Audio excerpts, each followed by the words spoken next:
Manomboka eto kosa tsika dia iroso amin'ny vaovao politika ny tafatampanao gazety Androany sy tetsy amin'ny lapananosikely ny général Dolin Rasolosou filohan'ny filan-kevitra ambony ny TT Zamita nitondra ny fomba fijery ny raharaham-pirenena ary ny tenany tao anatin'izany ka nanambara fa mitarazoka ny krizy misy eto amin'ny firenena ka tokony vahana farak'izay aingana. Tao raha tsika ny tato-baovao.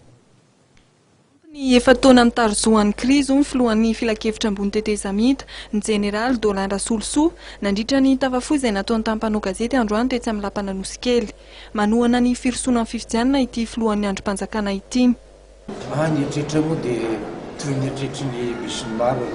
eritreretry ny vahoaka hoe ary mino fa iraisany eritreretra mihitsy raha mbola mahatsiaro tena hoe malagasy hoe ampy izay efatra taona tarazoka zay amin'ity krizy mipetraka eto amin'ny firenena ity fantatra fa ny andro anankiray mandroso mandeha efa fijaliana mikekeka ny vahoaka kaikaiky ny vahoaka ka dia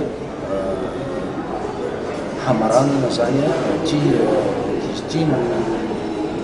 mipetraka aminay dika mantsy zay efa tsy maintsy miafara amin'ny fifidianana zany dia am'izany terina miafara amin'ny fifidianana ao moa zany fa fantatsika fifidianana filoham-pirenena fifidianana ny legislative izay tokony hisy amin'ity taona ity. Ny fifidianana io nefa tsy sarotro raha toka alohan'izay tsy mipetraka ny fampitoniana.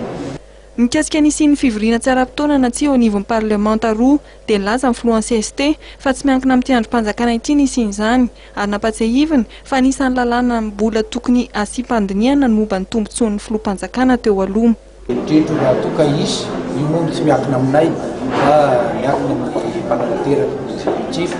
fa nianana zany zao tsara mbola jerena mikasika momba le hoe nexa chef d'État iny tokony mbola varamanatsika zay vita zay alohan'ny fifidianana hoe inona ny avantage tokony mena andreo filoham-pirenena teo aloha zay tokony andalo ny ataonay zany zay lalàna zay volovolo-dalàna apetratrareo avy ao amin'ny exécutif. Anisan'ny nametram-panao gazety fanontaniana tamin'ny général Dolin Rasolosou ihany koa mikasika ny fitoriana ny mpikambana ny CST Alara-Marsan ary toy izao ny valiteniny. Move fotoana zao fampisotonana nefa tsika ametraka ny fampitoniana ka na inona nefa kosa tiakotsika koa firenena manana ny moty fahaleovan-tena indrindra fitsarana tsara fitsarana zay ny mieritreritra hoe tokony vesa mbola tsy tokony idirana amin'ny fifampirotana indrindra tsy hokafo akory fa samy tokony andraikitra amin'ity zao TT Zamita zao.